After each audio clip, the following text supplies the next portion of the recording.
Welcome to A Formula for Success. My name is Dr. Anthony Adams, and I'm glad that you're here. We've got a great program today that I think is going to be extremely helpful to you. This program really deals with uh, the Word of God and the insights, the leadership insights that it contains, that I think if you will apply these to your life, to your business, and or ministry, you'll find it to be a formula for your success. So that's what we're going to be dealing with. We're talking about long-range planning today. Long-range planning. Okay, that being the case, this week, some really interesting stuff happened. President Donald J. Trump and Prime Minister Benjamin Netanyahu ended up meeting. In fact, he was the first foreign official to come to the United States in this administration. And as he came, the lead up to his coming, President Trump was a little chatty, and he was talking a lot about the compassion that he had toward the people that had lived in the Gaza Strip and the condition of the Gaza Strip and how that it was a disaster. It's a war zone. I mean, it's just the devastation that's there. There's no waste treatment. There's no water. Buildings are about to collapse. Most of them have been, destroyed, and it's just rubble. And he's saying people just cannot come there. And Prime Minister Netanyahu is coming, of course, and he was coming to talk about peace in that particular region and some of the plans that they had. So when they emerged from their meeting and they were standing there at the podium, then he begins to, and I'm talking about now President Trump as well as Prime Minister Netanyahu, they began to talk about the devastation of the Gaza Strip, and some other things that related to that. And then President Trump floated this idea that I am sure those two leaders discussed while they were there. But they floated the idea of America taking over the Gaza Strip. Now, whether you think that's a good idea or a bad idea, is up to you. But where this is germane to what we're talking about is that if that was approved today for us to take over the Gaza Strip, for that to actually be completed, you're talking 8 to 10 years, maybe even a little more down the road for that all to take place. And that is an example of long-range planning. Someone once said, plan ahead. It was not raining when Noah built the ark. The point is, looking ahead into the future is an integral characteristic of effective leadership. And if you're going to be effective in your leadership, if you're going to make an impact through your leadership, one thing that you will have to figure out how to and begin to implement is long-range planning. Well, maybe you're doing some long-range planning right now, and you know that there are things that you would like to see accomplished in your ministry, in your church. But if you're like a lot of pastors that talk to me, they'll say, Dr. Adams, the problem I have is a lack of personnel, a lack of qualified leadership. Why don't you contact us and let us help you to develop a leadership pipeline where that you can develop people, discover what their gifts are to help you to be able to make the impact that God has called for you to do. Not just that, but we also help people with internships. We had a church that we were working with in Texas, and they had an internship, but it really lacked any substance. in terms of preparing them and the preparation to actually be effective in ministry. And so that's one area that we can help with, is to give curriculum for these people to actually go through as well. Not only that, but a practicum.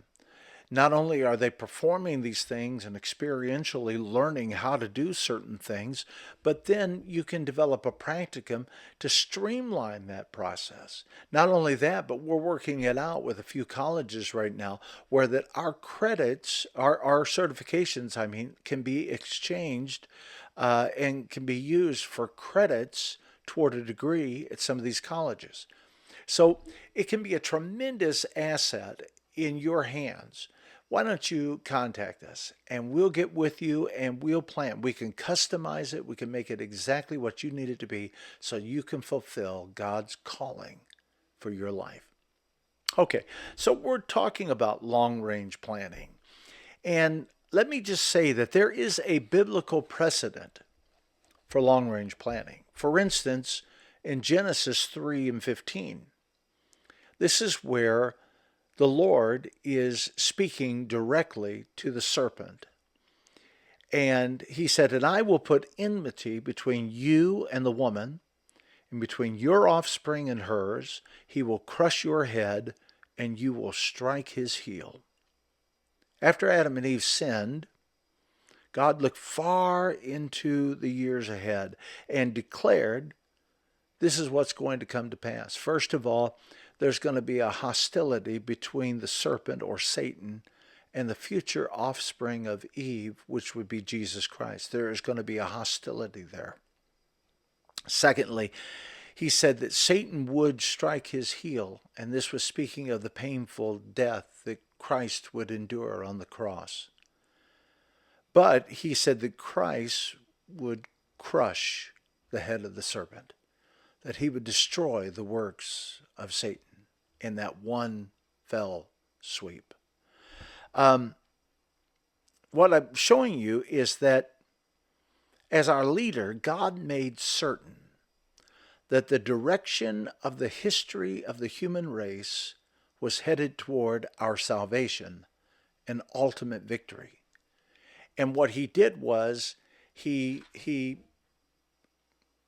conveyed this and said, this is the vision. This is what's going to happen. And then he worked out this so that it would actually come to pass. Long-range planning. And you see it there. The prophet Isaiah in Isaiah 37:26, listen to this. He said, "Have you not heard? Long ago I ordained it. In days of old I planned it. Now I have brought it to pass that you have turned fortified cities into piles of stone." Now notice that. He said, first of all, I ordained this. This was in my planning. I said this would happen. And not only did I say this would happen, but I planned this. I put together the strategy for this to happen. And now all of this is taking place. This is what God is saying. God is confirming through the prophet that he knew exactly what he was doing. This didn't come around by happenstance, by luck, if you will. Didn't happen indiscriminately, but this was planned. This was purposeful. And it tells us that God's involvement in the affairs of mankind are not capricious. They're not reactive, but they are purposeful and they are deliberate. Proverbs 16:4 says, "The Lord works out everything to its proper end, even the wicked for a day of disaster." Listen to that. God's work, sometimes we think, wow, I can't believe they're getting away with this. I can't believe that it just seems like that this is being ignored. No, you can rest assured that God is working everything out to its proper end, and the wicked for a day of disaster. Everything is being choreographed for that. In Isaiah 46:10, it says, "My purpose will stand, and I will do all that I please." It will take place, in other words. This is something, my purposes will take place. Long-range planning. And you see this. Jesus, in Luke 14:28-33, Jesus tells about and talks about long range planning, and he uses the analogy of building a tower. And he says, listen, you need to plan this out so that when you're building this tower, you don't run out of money or the ability to do it halfway through. He said, if you're going to war and you're a general that's going to war, you need to make sure that you have this all worked out and you have planned this so that you can be victorious in the end and not be routed by the enemy. So he's talking about the fact of long range planning. I think the point is you need to dig the well before you get thirsty. I think that's what the Bible's talking about. Before it becomes a crisis, before you have to be reactive, you need to plan ahead and start working toward that end. But what I really want you to see there is that there really is biblical precedent for long range planning that we're talking about. Now, what are some of the benefits of long range planning? Well, number one, of course, and I think this probably goes without saying, but I'm going to say it, it allows a leader to align their resources and actions with their long-term vision and objectives so that the ultimate purpose of the organization can be realized. In other words, you can create, because you have now planned this, this is what we're going, this is the vision of where we're going, you can then create a roadmap for the organization's future direction.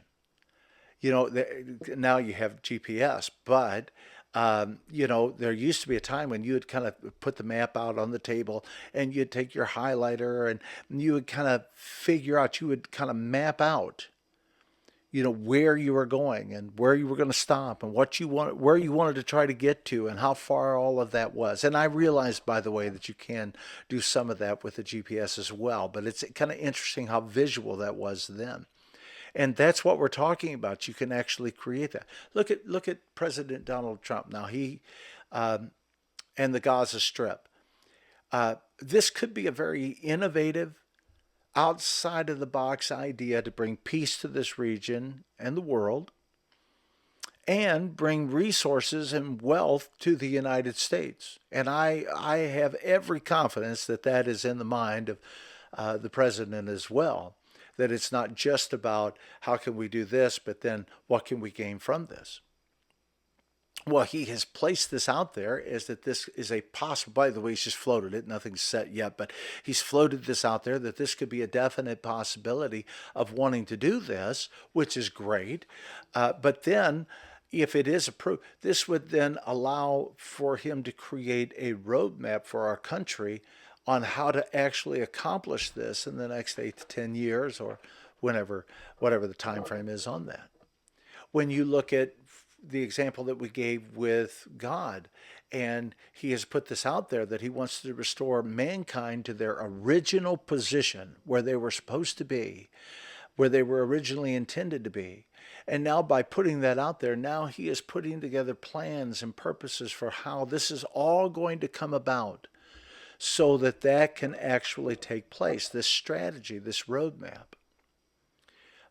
So what it does is by having that out there, it allows you then to develop this roadmap to be able to accomplish what the ultimate end is for the organization or ministry that you have. Number two, another benefit of long-range planning is that it reduces goal conflict. You say, what in the world is goal conflict? Well, sometimes managers, directors, department heads from different parts of the organization have different perspectives and incentives and objectives as it relates to the organization. You might have, for instance, just as an example, you might have an engineer and there's a new technology that, boy, they really need this because this is going to elevate the quality of what they're doing. And then you've got the finance department that doesn't really see the value as much as the engineering department of that particular technology. They're looking at the bottom line, and their goal, their objective is how can we save this money? How can we somehow increase the bottom line of what we're doing? So Long range planning will bring everyone together around a common goal, around the common objectives, and around a common strategy. Everyone figures this out. I know one thing that I was talking to a person about, and it was about with their one with a church and another one with a college, and we were talking about, well, what is the goal of that particular college? We'll say we'll deal with that. What's the goal of that college? Is it to increase their enrollment? Is it to bring their college to another level in terms of academic prowess? What because it that will then determine your role, but more than that, it'll determine what roadmap you're wanting to take. If you're wanting to remain small, but you're wanting to increase the value of your degrees, that's a whole different roadmap than maybe, hey, I'm trying my best to see if we can increase from this, from having this many students to having this many students. You see what I'm saying? So it's all about reducing goal conflict. And the last thing is long range planning will enable you to reach your goals more quickly and efficiently. You can waste a lot of time. You can waste a lot of resources, and you can really even waste a lot of valuable personnel because you really didn't have a long-term strategy as to where you were going. You were just operating from the hip in the day-to-day and not really having that. John Maxwell, in his book Developing the Leader Within You, he deals with what he calls the law of navigation. The law of navigation is about having a vision for your business, your organization, your ministry, and then charting a course to somehow get there. He says anyone can steer the ship, but it takes a leader to chart the course. And John Maxwell says that the secret to the law of navigation is preparation, is making sure that you have done your due diligence, that you are making sure that you have done the research and you know where it's at. It's kind of like, and I know this is maybe a little off topic, but maybe not, but if you're negotiating, the one thing you want to make sure that you do not skimp on is research. Make sure you know not just what you're talking about, but your particular position and their position, because you always want to negotiate from a position of strength, and you want to try to figure out if you are in that position. Otherwise, they'll have your lunch. So those are some of the benefits to long-range planning. So that brings me then to what are some of the key elements of a long-range plan? What are some of the key elements? The first key element is a vision statement, a clear description of the organization's desired future state. Where are you going with this? Now, notice President Trump's verbiage when he's talking about the Gaza Strip. He said, this could be like the Riviera of the Middle East. It could just be wonderful. It could be great. It's a place where all the neighboring peoples of that area could live and work, and people could come and be a part of. It's going to bring peace to the region, and all of these things that it has. And he talks about this. This could be a destination spot. What is he doing? He's creating a vision. He's helping you to see what could be, what possibly could be, and from